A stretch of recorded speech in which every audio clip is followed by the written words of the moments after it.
നമസ്കാരം. മെട്രിക് ചാനലിൻ്റെ പുതിയൊരു വീഡിയോയിലേക്ക് എല്ലാവർക്കും സ്വാഗതം. ഞാനിപ്പോൾ നിൽക്കുന്നത് ചങ്ങനാശ്ശേരി വാഴപ്പള്ളി ദേവലോകം ശ്രീ കൈലാസനാഥ ക്ഷേത്രത്തിലാണ്. ഇവിടെ ഇപ്പോൾ 2025 ഫെബ്രുവരി 14 മുതൽ 26 തീയതി വരെ ശ്രീ ശിവമഹാപുരാണ യജ്ഞം നടക്കുകയാണ്. 2 പതിറ്റാണ്ടിന് ശേഷമാണ് വാഴപ്പള്ളിക്കരയിൽ ഇതുപോലൊരു ശ്രീ ശിവ മഹാപുരാണ യജ്ഞം നടക്കുന്നത്. യജ്ഞാചാര്യൻ ബ്രഹ്മശ്രീ പുളിക്കാപ്പറമ്പ് ദാമോദരൻ നമ്പൂതിരിയുടെ മുഖ്യ കാർമ്മികത്വത്തിലാണ് ശ്രീ ശിവ മഹാപുരാണ യജ്ഞം ദേവലോകം ക്ഷേത്രത്തിൽ നടന്നു വരുന്നത്.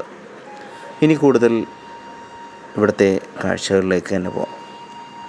ദീപാരാധന കാഴ്ചകളിലേക്ക്.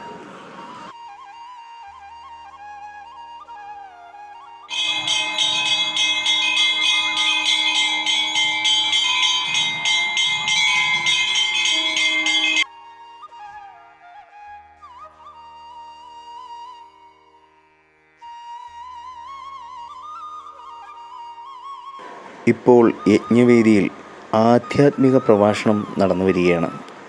ശ്രീ ബ്രഹ്മകുമാർ അരവിന്ദാക്ഷൻ, ബ്രഹ്മകുമാരി ആലപ്പുഴ. അപ്പോൾ കുറച്ച് ആധ്യാത്മിക പ്രഭാഷണം നമുക്ക് കേൾക്കാം.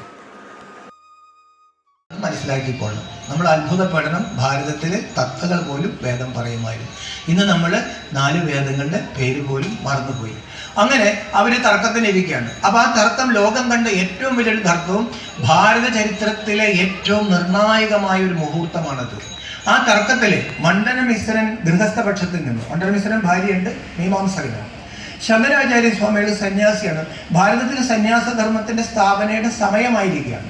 അപ്പോൾ ശങ്കരാചാര്യ സ്വാമികൾ ഈ വാദത്തിൽ തോക്കാണെങ്കിൽ കല്യാണം കഴിക്കണം, മണ്ഡനമിശ്രൻ തോക്കാണെങ്കിലോ സന്യാസം സ്വീകരിക്കണം. സമ്മതിച്ചു. 2 പേരും സമ്മതിച്ചിട്ട് ഇനി ആര് തോറ്റു ജയിച്ചു എന്ന് എങ്ങനെ അറിയും? 2 പേരും ഗംഭീര പണ്ഡിതന്മാരാണ്. ആരിവർക്ക് മധ്യസ്ഥം വഹിക്കും? അപ്പോൾ മണ്ഡനമിശ്രന്റെ ഭാര്യ തന്നെ മധ്യസ്ഥയായി. ഭാരതി എന്നാണ് പേര്. അപ്പോൾ നമ്മൾ മനസ്സിലാക്കേണ്ടത് എന്താണ്? ഭാരതത്തിലെ സ്ത്രീകളുടെ അവസ്ഥ എന്തായിരുന്നു? ഒരു സ്ത്രീയെ മധ്യസ്ഥമാക്കിയിട്ടാണ് ഈ 2 ഗുരുക്കന്മാർ സംവദിക്കാനിരിക്കുന്നത്.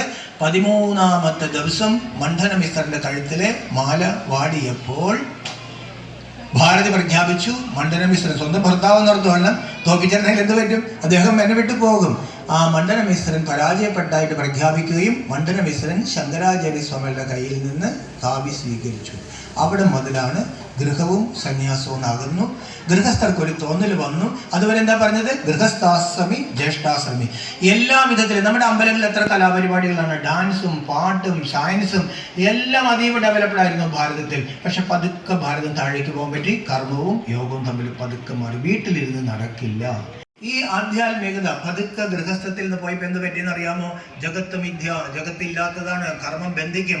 അങ്ങനെ കർമ്മവും യോഗവും ജീവിതവും ആധ്യാത്മികം പതുക്കെ അകന്നപ്പോഴാണ് കലിയുടെ വരവ്. ആ കലിയുടെ വരവോടുകൂടി എന്ത് പറ്റി?